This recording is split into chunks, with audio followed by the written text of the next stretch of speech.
everyone, and welcome to another episode of the EurohooPOD, Eurohoops official podcast.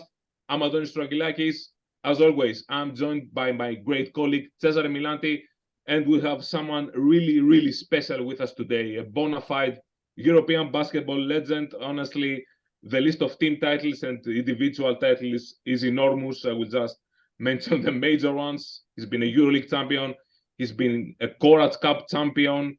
He's been a Spanish League champion many times. He's won the Eurobasket 3 times. He's been a silver medalist in the Olympic Games. He's been a world champion with the Serbian national team. And he's won several medals as a head coach, because these titles are what he won as a player. He's won several medals with the Serbian national team as a coach, the silver in the Olympic Games, the silver in the World Cup, and the silver in the Eurobasket. Ladies and gentlemen, you all know him, Sasha Djordjevic. Coach, thank you for being with us. Hello, thank you for having me. Hello, everybody.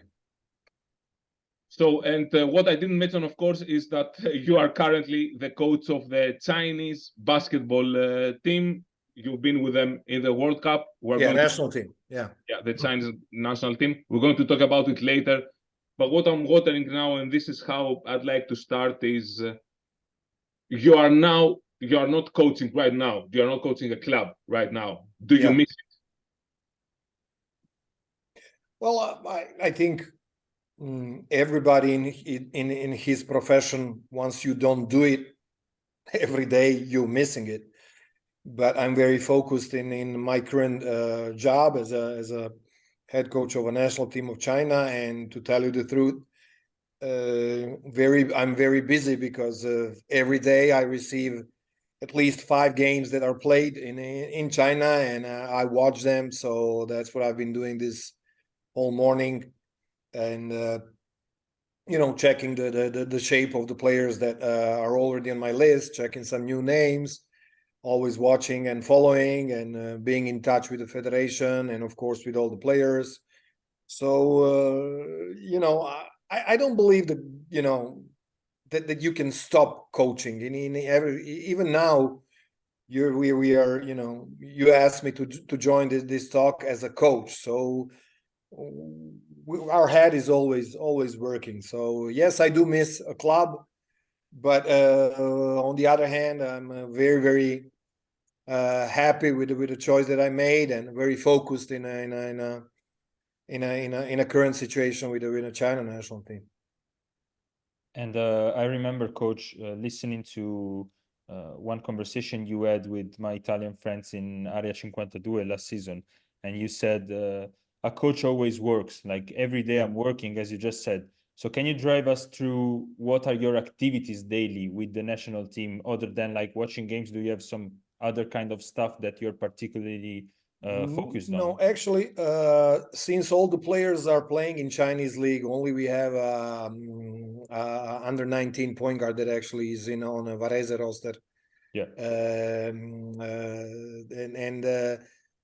I'm trying to since wake up since 8 o'clock to keep in touch with my assistants, check the games that we have downloaded, and then lately just go through it. Right now they are 6 hours ahead of us, so this would be the time when I stop daily contact with some of the assistants or my team over there in China, if I have any questions or something to add, or if they have any news. So basically that's regarding the Chinese players that I love to follow. I love to keep in touch with them.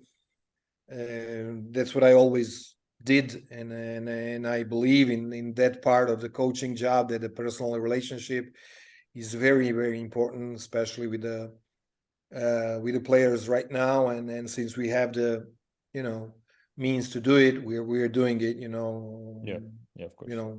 Each message is precious, so we're just doing that. Of course, I'm following European basketball, NBA basketball, EuroLeague, Eurocup, BCL, and national competitions anywhere I can get.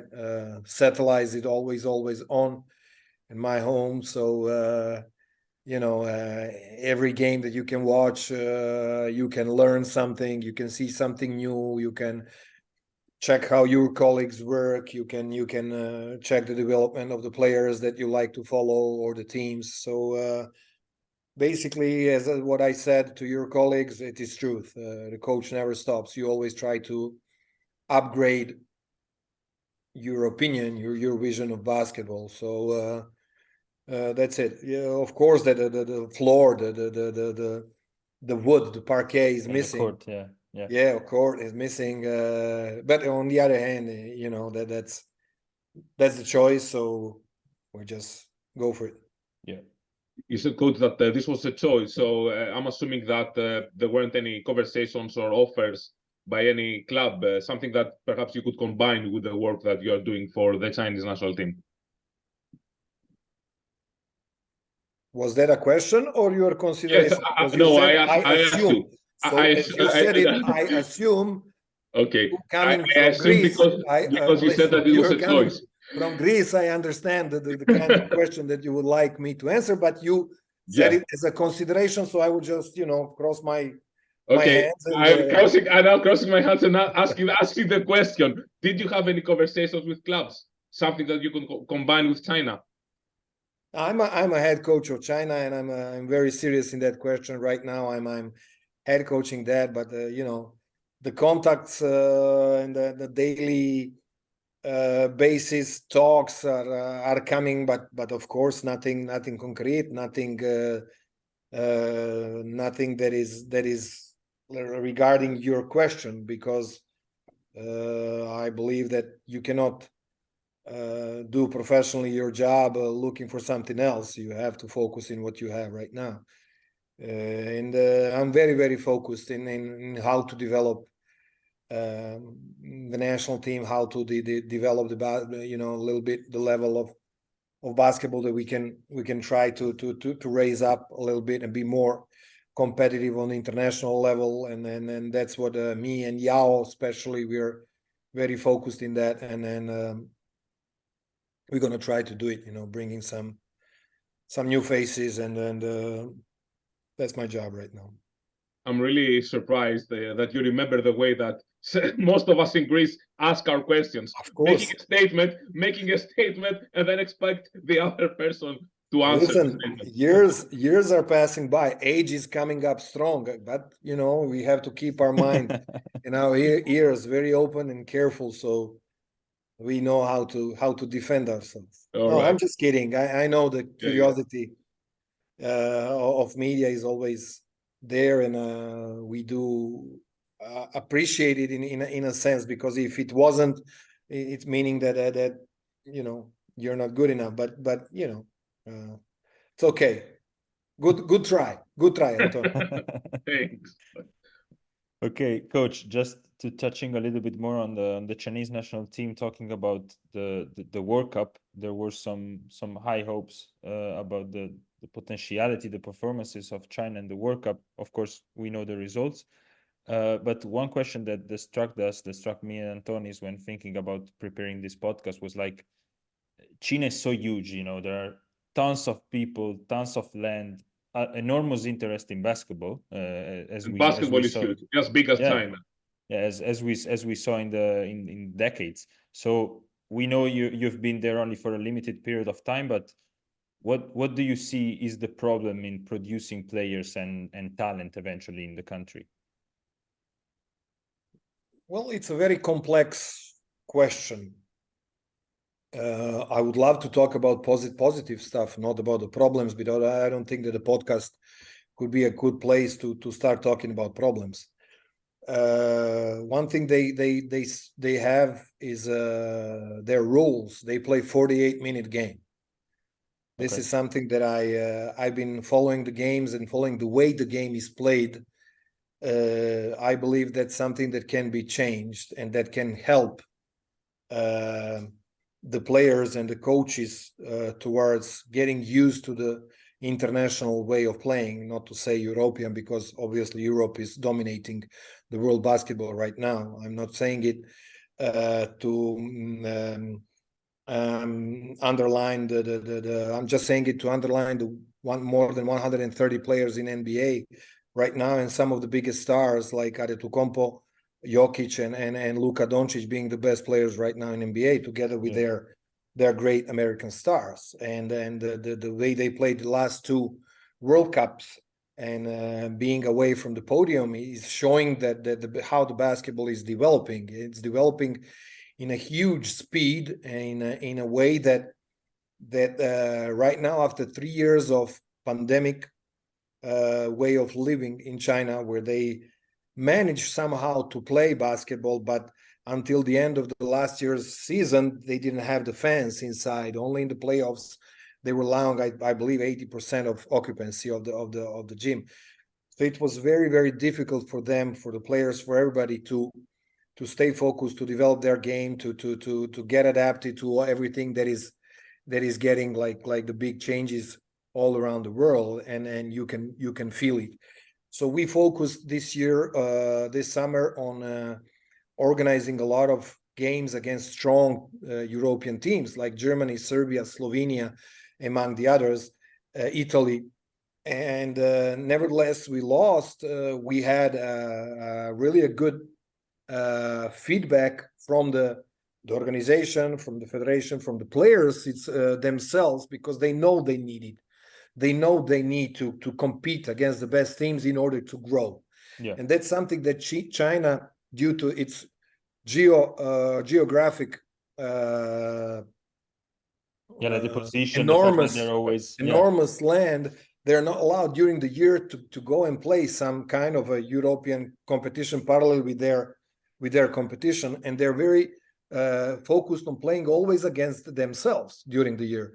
And you can understand that this is, until a certain point, it can develop you as an organization, as a team, as a game itself, or as a players. But you need to compete against the better ones in order to get better. So this is the focus that we will try to get in the next summer. Of course, unfortunately we didn't do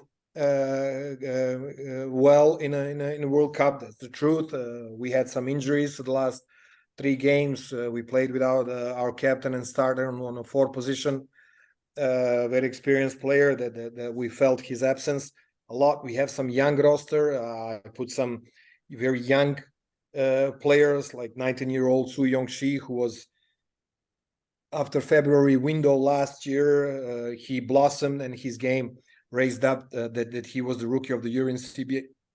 But him also, and not only him, all of them, they need to compete against the better ones, against the other teams, against the other basketball. And that's something that we must focus, and we must get to it. And 48-minute game, I want to go back to that. That's something that, in my opinion, I already spoke publicly in China. It can be changed, because there is not such a quality. The only country that has an individual players' quality, both technically, physically, and tactically, to play 48-minute game is NBA. And we have to leave it there, because all the best players are there, and they can be played and pushed till the levels that game is requesting. The bodies, the mind, above all, and everything. And playing 48 games, once you're tired, or you don't have the physicity to maintain the 35-36 minutes average in one game, that there are no players in Europe that are playing this many minutes. Not any. I don't think that are playing more than 30 minutes average in none of the EuroLeague teams. Let's say 25-26 minutes, and that's the game that is played with maximum focus on each and every possession, each and every second, each and every angle of the pick, timing of the pick, spacing on this, small fouls, bonus fouls, smart fouls, getting into a bonus with 4 fouls, not on a 6th, like in 12-minute quarter, and all that individual tactic that is needed to play this kind of a game. So this is something, and due to only allowed one foreigner, one import player during the game in China, a lot of times, most of the time, the ball just go to that import player, and he's just creating and doing his stuff, and a lot of time shot selection is not the right one. Some other players are just, spectators maybe in the game, not developing their own sense for the game each and every second on the floor, because that is very important. How to give your energy and your game to the team in certain amount of minutes. You have to have your role. You have to make your team feel your presence on the floor. And this is what 48-minute game is taking away a little bit of Chinese players, because a lot of time they're just physically there, but they're not thinking about reading, about mismatches, about situations that they have to recognize in a switching, in a traps, in a mismatch, in a or overuse of a dribble, which is another thing that the Chinese basketball has, and then you have to start teaching the importance of passing game, of keeping the ball as less as you can in your hands, and stuff like that. So it's a process that needs time, needs teaching, needs changing. And like I like to say, you cannot just change the stick of the broom and you think the broom is going to be better because you change the stick. No, you have to change the whole system, how you're sweeping the floor, and that's something that I took as a challenge personally. The truth is, I have this another year of the contract. We'll see what the federation will decide, what my decisions are going to be. But as always, I'm working wherever I am, as I'm going to be there for the next 10 years, because that's what my masters taught me.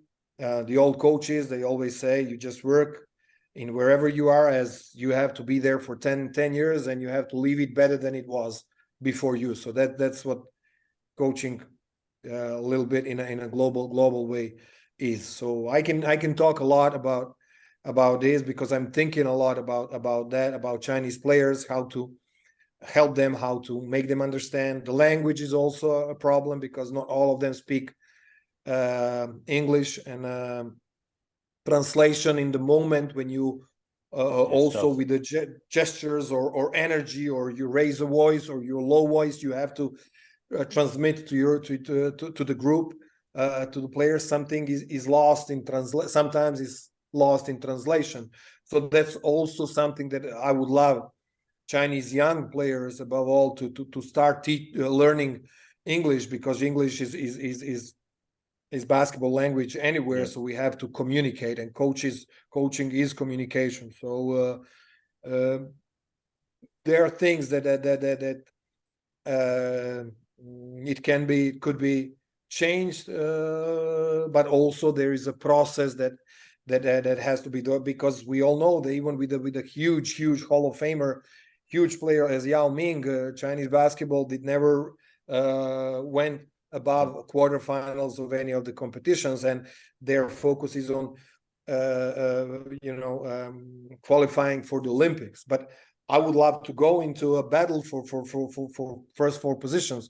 I would like to pass that quarterfinals. That's my goal, as always it was anywhere I worked, because I know that the crucial moments and then the time of importance of quarterfinals is what gives you that next level, and then you feel like you're fighting for the medals, and you're ahead of everybody. And that's what I would love to make Chinese players feel, that we are as good as anybody else. But the time is needed, and the way of the playing, and their roles must be like a diamond. You have to work it out, because there are not a lot of players that have the role of leaders, of decision makers, of important decision makers in the important moments of the game in their clubs. So that being said, once you transfer it to the national team, they kind of miss that little thing, which is a huge thing in the moments, but it's really when you have to decide a game, make a big play, big decision, because it's up to them to do it on the floor at the end. We can do X and Oxys and say this and that and put the game and rules and defensive rules and that. But at the end, the player is making the last decision, and that's also something that we have to teach them since the young age. The other thing is that they're not allowed to play in a CBA before 19 years old. Their first contract is right there. So maybe sometimes we're missing some of the huge talents. Like right now in a team Qingdao, there is Hansel, under 19 kid, 213. He's a great hands, a really great talent, but this is his first year. He's 19 years old. It could have been his third year in CBA, already gaining experience, which could have left him and to, be developed as much as the young players in Europe, where we get our opportunities, where I'm speaking for my country, of course, not for all the countries, but where we are getting our opportunities recognized by the big coaches, and we take advantage of it. Yeah. Well, that was some perspective, coach, from what is going on, from some of the things that are going on with Chinese basketball. And most of our viewers, of course, they are from Europe, they are from the USA, and they are not aware of those things. It's good to learn of those things and how differently things work in China. To return to Europe and taking... I have to say one thing. They're sure. enormously big workers. They're always there. My staff is unbelievable. They're great. I met so many great people, the people that are so willing to learn, to talk, to work, and also the players. They love, to work. Nothing is hard for them. They're spending their hours on the floor, and I think it also can be taken to the advantage of who is teaching them how to play, to change a little bit of a rules that are there, especially defensive rules. So to return to Europe now, after this, it was truly a lesson for some of the things that are going on with China and the development. You said something that you like to, everywhere you go, you like to leave something positive, and you put the best work that you can put on that team. The last teams that you coached in Europe, Virtus and Fenerbahce, you win the Italian championship with Virtus and you are out of the team. Next year, you go to Fenerbahce. The team doesn't do well in EuroLeague, but still, you win the... Listen. First of all, Fenerbahce. War in Russia. Yes. We were up fourth with 3 wins against Russian team, and all 3 Russian teams were supposed to come to Istanbul. Okay, we played 3 months without Jan Vesely and Nando De Colo in Fenerbahce, so we didn't play the playoffs only because of the war in Russia and nothing else. I'm so proud of my work in Fenerbahce. I'm so proud of the championship that came after 3 seasons of no winning.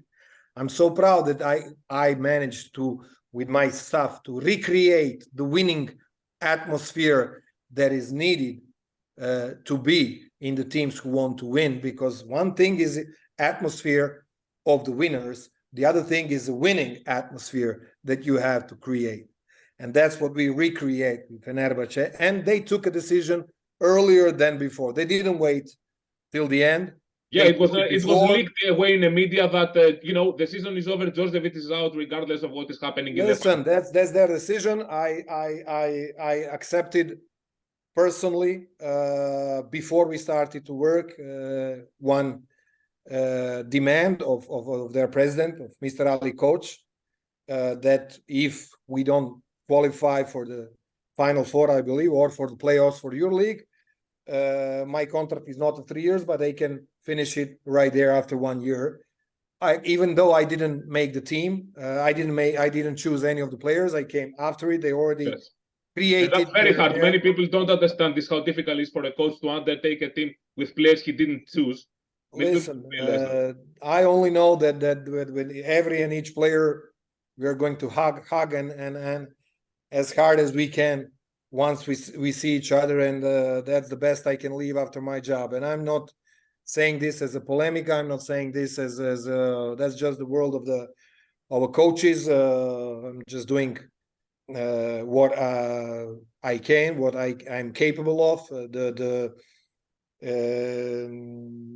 little bit of anxiety of is always there. Medias are always there. They're always talking. They're always putting something in.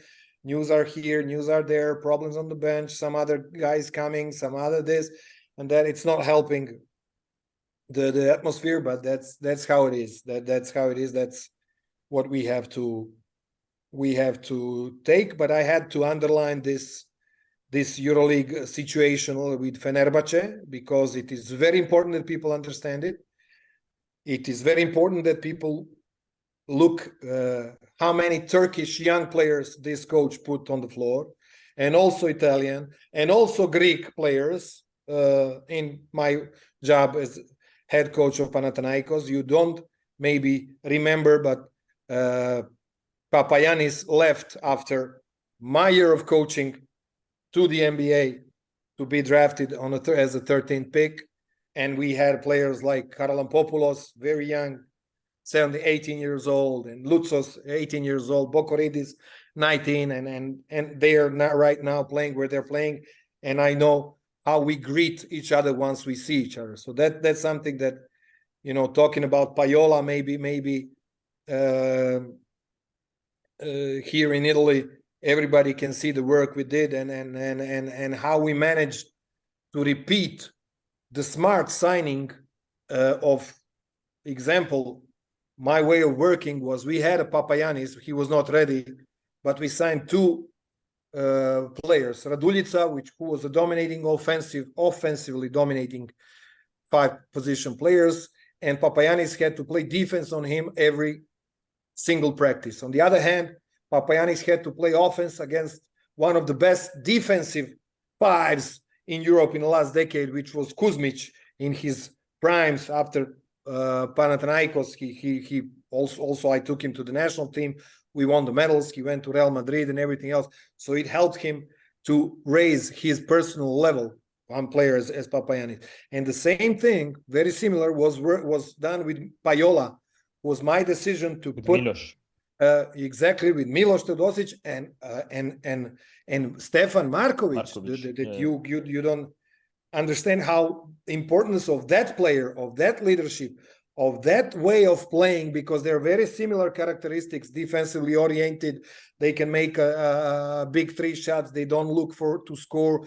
They look to defend. They look to create and everything else. And how Paiola developed himself into a starter for Italian national team. Let's just say something else. So the same thing with Seamus Hazer in Fenerbahce, that was picked by, I agreed on that pick after I came in, and I started to let him play. I don't see a lot of minutes lately, last year and this year, of that player, but this is definitely important that the players like him, the young players of the nation where we work, we have to, I always say, we have to consider the importance of the national team. We have to, on the one part, we have to win. Yes, it's important for the fans, for the management, for the president, for the ownership, for the way we have to win.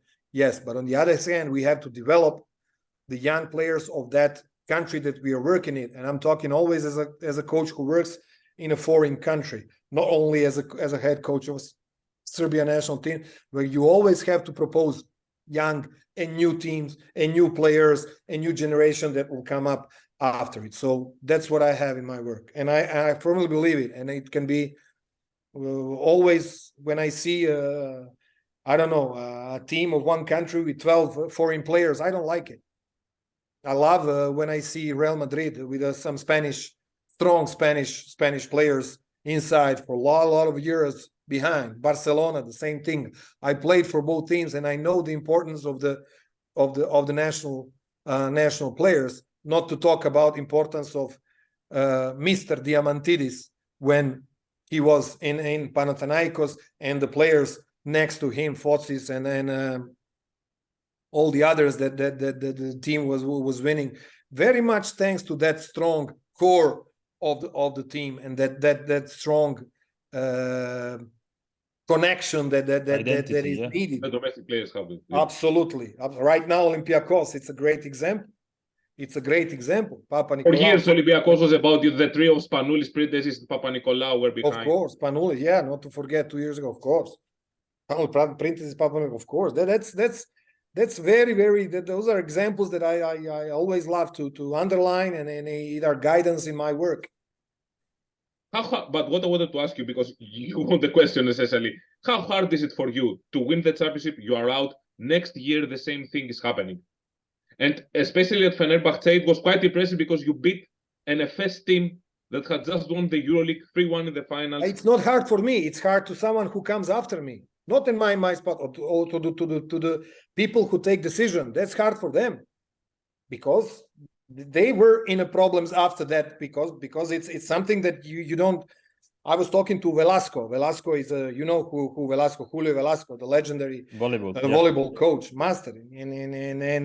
And I talked to him. I'd like to pick up his brain, and he said, You won the championship. What is the coaching about? It's about winning at the end. Why they're not waiting till the end? Both teams, they did not wait till the end. They agreed with the coaches before the end of the season. And that's something that we find in our work. That's behind the job. It's very obvious that it was like that, because if they waited till the end, they could have never taken the decision that they took, because the game that we played, 10-0 in playoffs with Virtus against all the in the playoffs. That never happened, I believe. Cesare, you tell me. I can't remember in a new basketball that happened like that. 10-0, 4-0 against in the finals. I think having the advantage of the home court. Of the home court. And that Milano team was the best Milano team of since the 80s, maybe. This is my work. This is my work. You're talking about national team. 2014 in a group, we lost 3 out of 5 games. We managed to come up. Then your team, Greece had 5-0. I know. I remember. They played great basketball. We played them in 18 finals. Boom, won. Still remember Kalinic's dunks. Against Brazil, that we lost in a group by 10, 15. We killed them by 30. Against France, won in the semifinal. That's when you have to play. You have to play when the game is on the line. You don't need to play during the year. No. You play to win the titles, the medals. That's where it is important. That's where the personalities, and allow me to say it with not being falsely modest, that's the personalities that the players also put on the floor once they have the chance to show it. And that's what it's all about. That's what we coach right now. Since we're talking about EuroLeague, let's move to the current EuroLeague season. Real Madrid looks like they're one step ahead for everyone when it comes to the results, the quality of the basketball they play. Do you see them as favorites from now? And I'd like to know which other teams you like the most, which players perhaps you have distinguished, maybe someone you think that he will be MVP when all is said and done. Well, first of all, Real Madrid is doing what all the great teams are doing. They're changing less than anyone else. They took maybe the best point guard that was on the market right now, Campazzo. Definitely.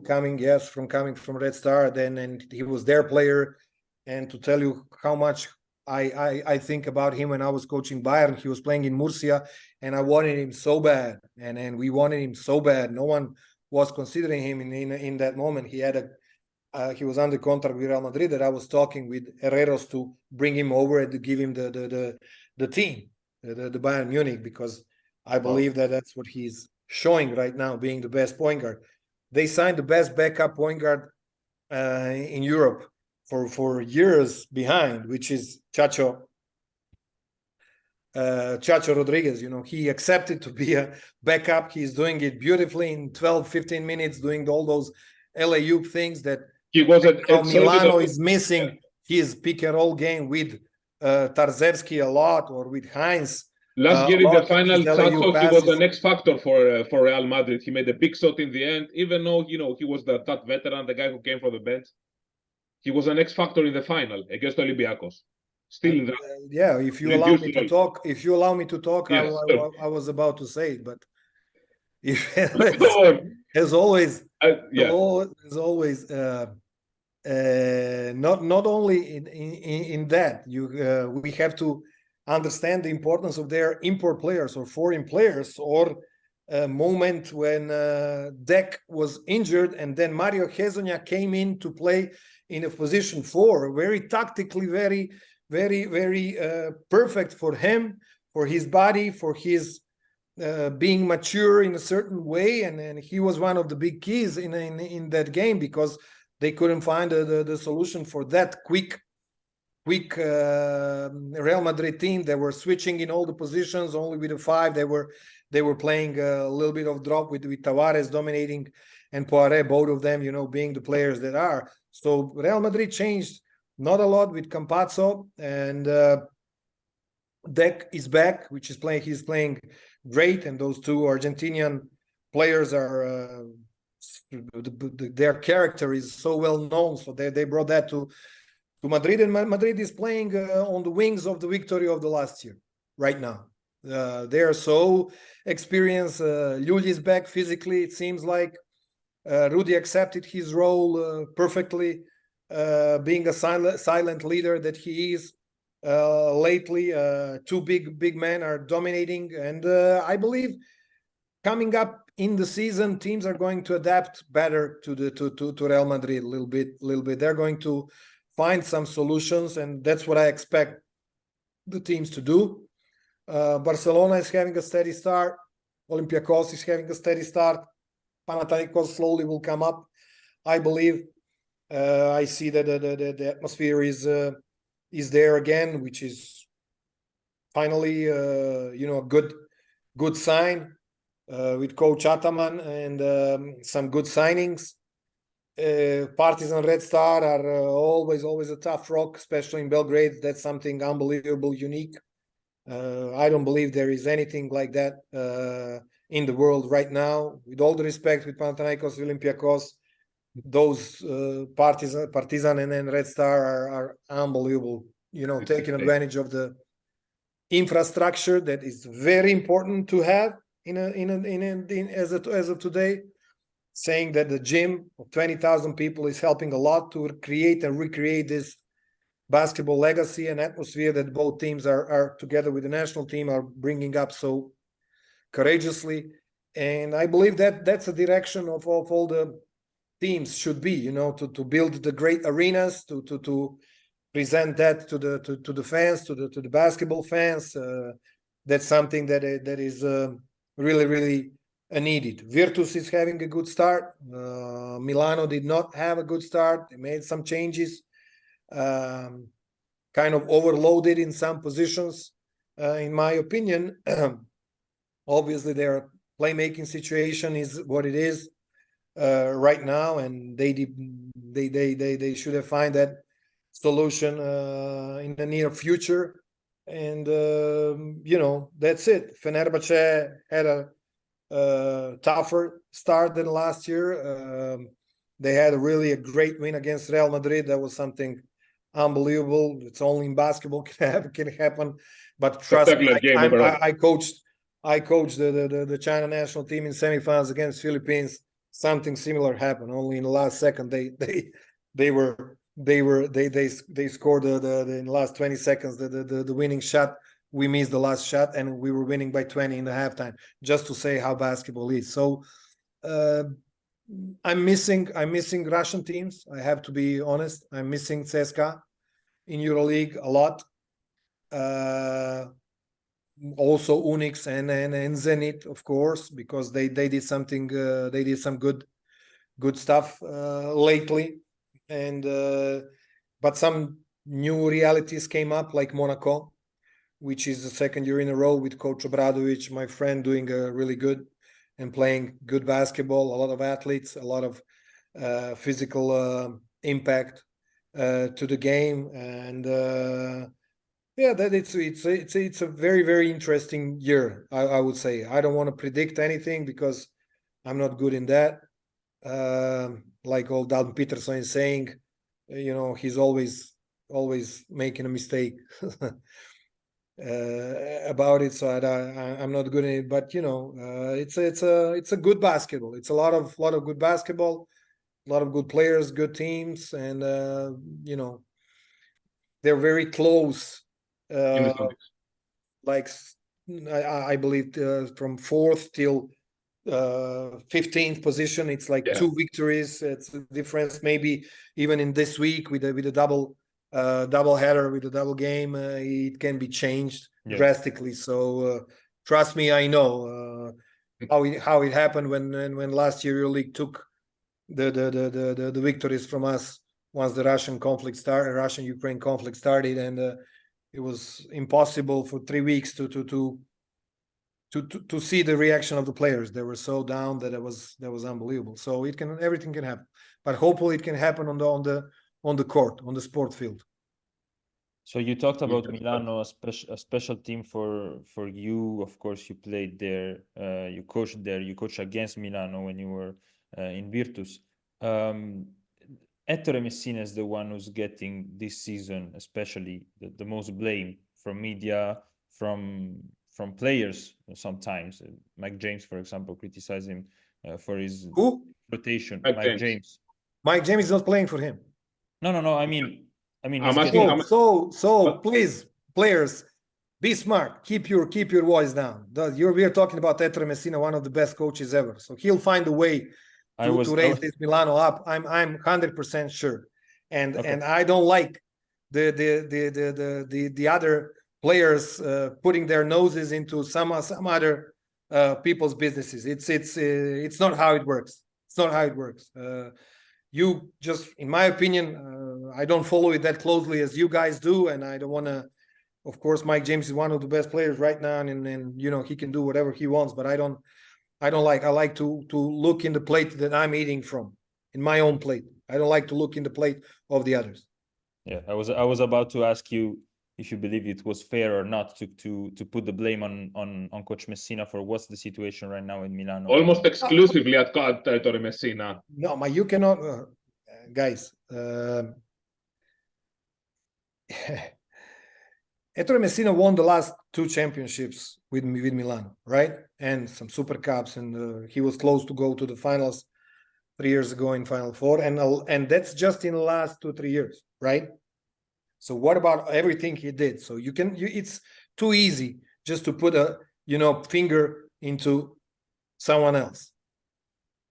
It's someone else in a position of a head coach. It's too easy. That game, I don't like that game.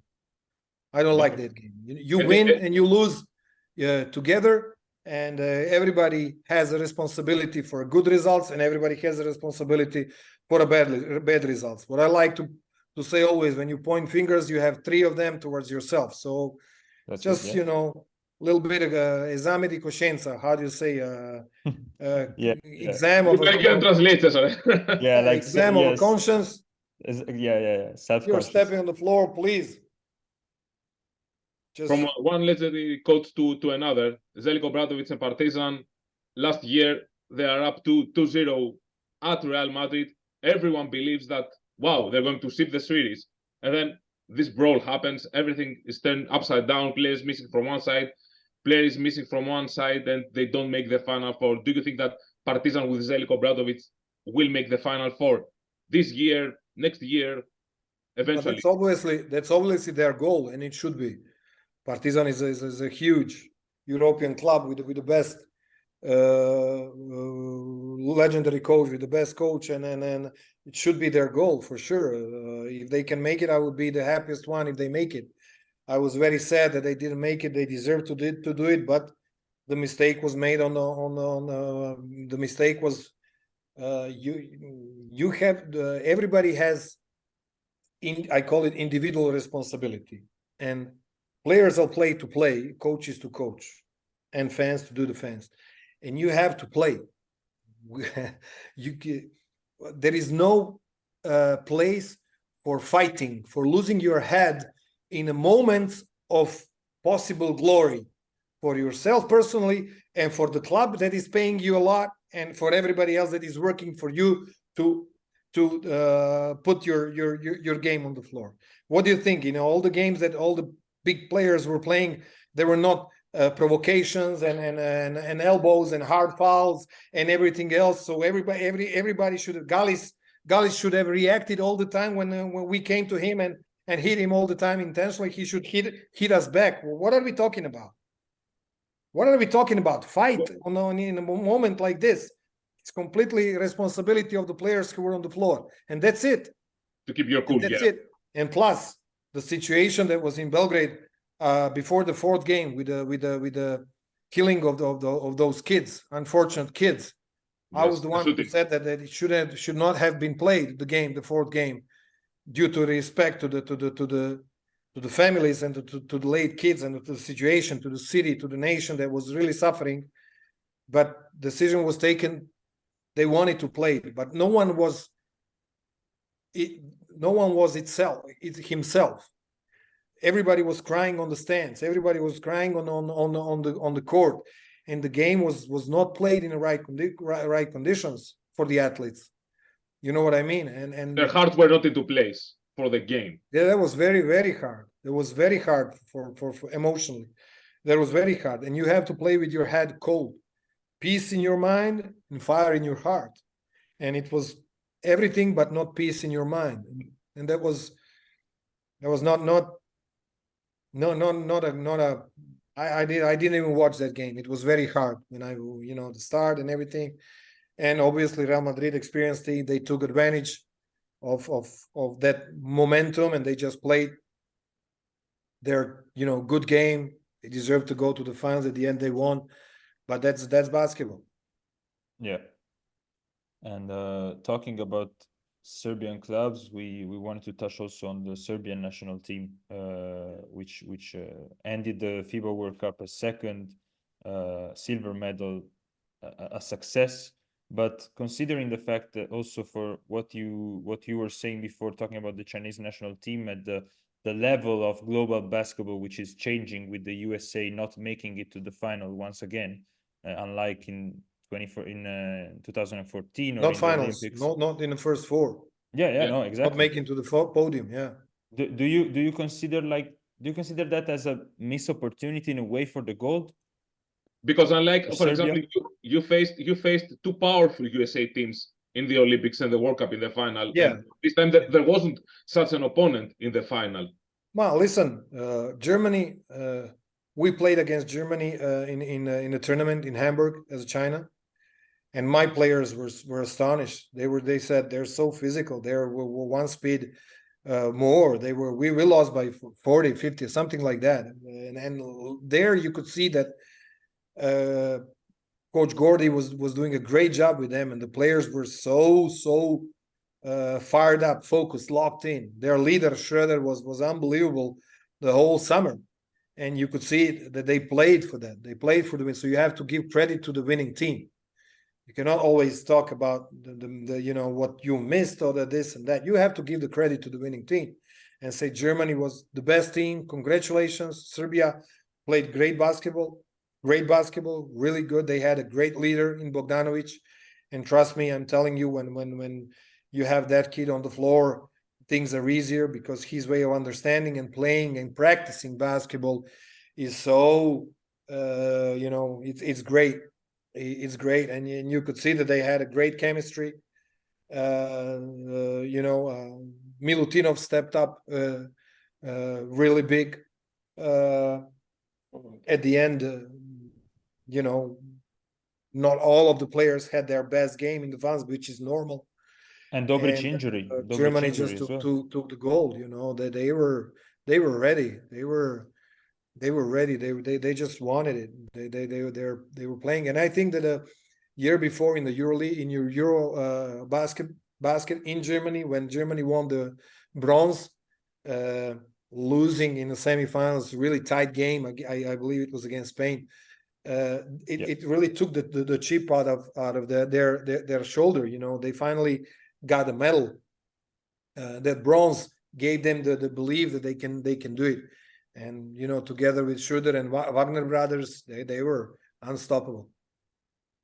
Yeah, these three guys, these two brothers, basically seem danger for the future. I mean, they're so young, and they have the complete package. Speaking of Serbia, of course, had absences. They didn't have Jokic, and they didn't have Micic, which, in my eyes, at least, if we say that Jokic is the best Serbian player right now, Bogi is second, then Vasa is third, perhaps. If we made such a ranking, maybe. Now Vasa It depends. It depends of what you throw on the floor, how you create the game, how the other players embrace the possibility and the option to express their greatness. It's not just once happened that for some reason you don't have your best players in one game or in a competition or in the playoffs or whatever, and the others take over. And trust me, I learned that playing for Coach Aito in Barcelona, where I came back from NBA, and I'm used to play 30, 35 minutes, scoring 25, 30, this, dominating, coming back from the 96 Olympics, also with a silver medal and everything. Coach Aito would not play me a lot of minutes some games, and I said, Coach, I can give more. Why don't you? I can score more. I can score 20, 25, 30. He said, no, Sasha, no need. Menos es más, menos es más. Less is more, less is more. I said, Coach, I never heard of it. What is that? What is that? So I came to talk to Steve Trumbo, who was assistant coach. He said, go and talk to Ito. He will tell you. Then I talked to the coach, said, explain to me. And he said, listen, Sasha, if we are used to play you more than 30 minutes and you score 25 points, 30 every game, further up we go to the playoffs and to the finals, we will play better teams that can defend you better, and you would not be able to score that 25, 30 anymore. You can score 12, 14, and if the team is not ready to take over what you leave or what you left, if they're not ready, we don't have the chance to win. And we are the club that wants to win the titles. That's what we're built for. And I said, beautifully said. And this is something that I'm coaching. I'm practicing that. It's one of the leading points in my coaching approach, because it is truth. You have to be capable of okay, I don't play this game. I don't know. I always give this example. We played Greece in 95 European Championship. We played the semifinals, and I can't remember, but I don't believe I scored more than 8 points in that game, because other players took it over. You understand? There was Danilovic. Then in the finals I scored 41 points, and everybody's talking about that 9 out of 12. Yeah. 41. Yes, I said yes. 3-point rain. Yes. But in the semifinals, it was not me. It was someone else. And in the quarterfinals, someone else. And that was the strength of the good team who at the end wins the middles of our titles. I'm smiling because I remember an interview made it at halftime during a game of Fenerbahce. They ask you, does it worry you that Van Vesely scored 20 out of your team's 40 points? And you say, no, I hope he scores 20 in the second half as well. Of course. Yeah. Of course. You mentioned the guy that we won a game in Zenit in St. Petersburg. Yep. And he scored 32. And we were on a passport control going out of ice, and Jan was behind me, and I was watching the stats with my assistant coach, and I turned and I saw Jan. I said, Jan, what is your career high? And he goes, yesterday, coach, 32. I said, you're welcome. And he was laughing. Yeah. You just take what is there. You have to read the game. Yes. You cannot kind. Speaking about Vasa and the NBA, he joined the NBA. Everyone was expecting him to do that for years. Now he's at the Oklahoma City Thunder, and he's not actually playing. 8 games out of 19, if I was correct in my calculations. He hasn't played since November 23, not because of an injury, because coach decision. The box score always says coach decision. There are already some comments that maybe he should come back, which I don't see it happening. I mean, I don't see him just coming back like that. Whether he took the right decision to go to the NBA, and whether the Thunder are actually a good fit for him because of the way they are built. What do you think about it? You're talking to an ex-player who, at the age of 29, decided to take finally the offer of the NBA. I had the offer. And Micic is 29 when he was in the NBA. Yeah. So you don't have the same patience as when you're 24 and you go there.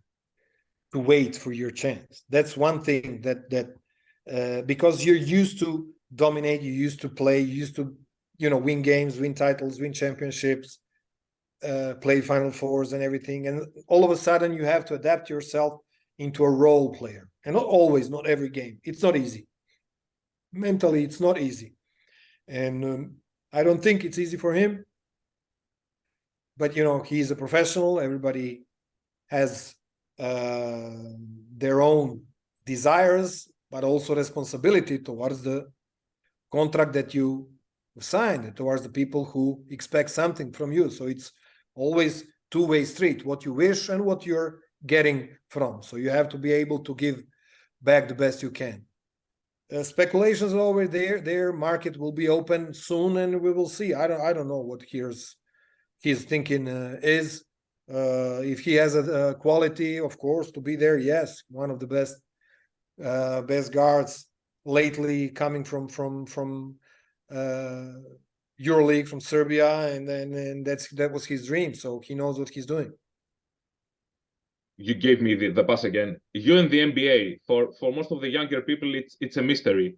I found a report that plainly says Sasha Djordjevic was unhappy with his lack of playing time, and that stint with the Blazers ended.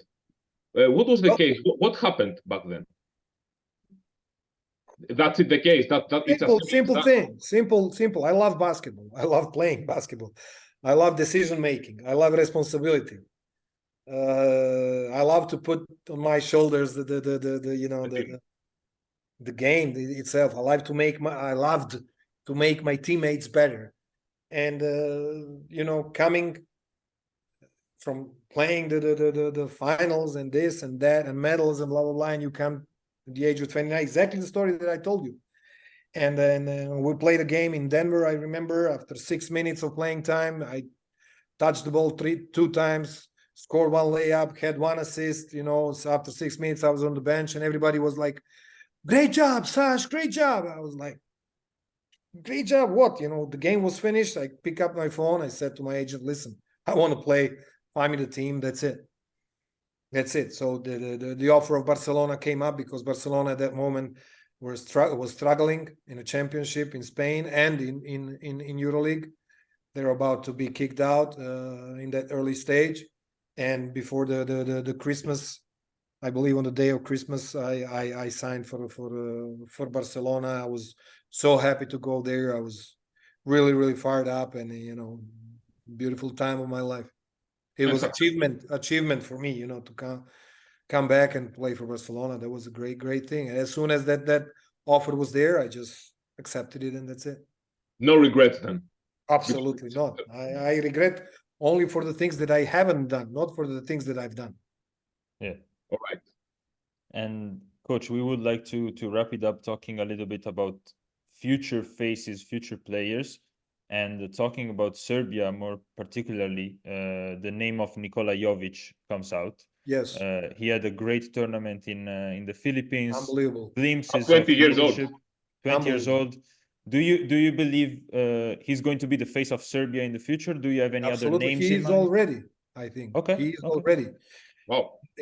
I was impressed by him, by his way of playing the game. Him being in Miami obviously helped him a lot, because what they write on their jerseys, Heat culture, and I heard a lot about it, and I know what it's all about. It's about work, hard work, extra work and everything, respecting the guy next to you, respecting your minutes, the club, the everything, and he really brought that to the team. He embraced the role. The role was so perfectly knit for him in our team. We had a depth with Milutinov and his low post game that we were feeding him in a low post a lot, and Jovic could have run the fast break, run the lane, and have this a lot of spacing to open up the floor with his 3-point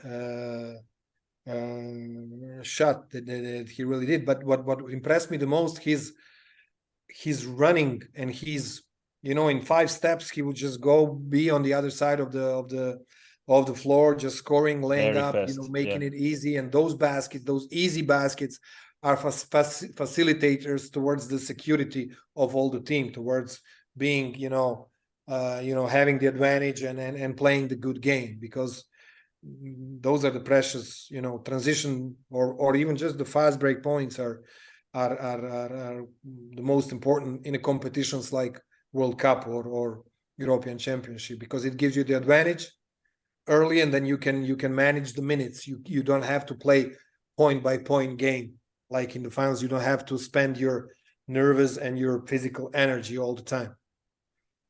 And his future is very bright for him. Really, I'm so happy for him, and he really did great. Yeah. Okay, from Jokic to Jovic, that's going to be the story for Serbia in the future. From Jokic to Jovic.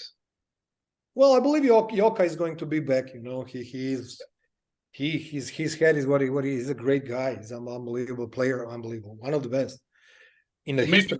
One of the best in the history of basketball. It's not right now. He's dominating that league is with such. It's unbelievable. It's really so easily. He makes it look easy.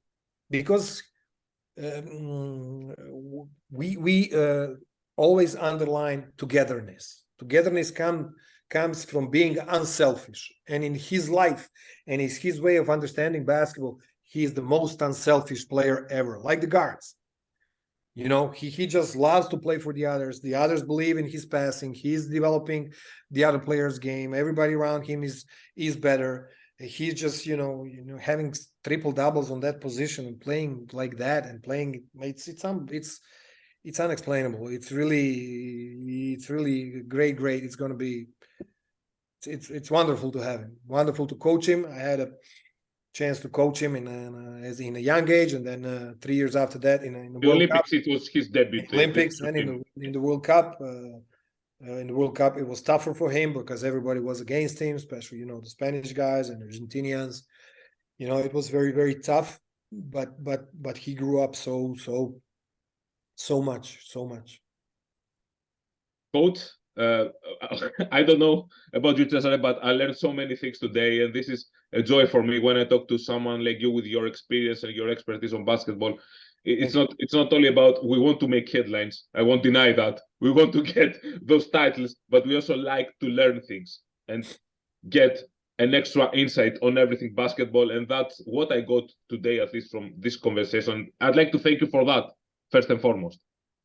Thank you for the opportunity. It's always nice to have the opportunity to say something, some beliefs that we have or we share between us, between coaches, between basketball people. But it's always nice to have the opportunity to speak up and speak your mind.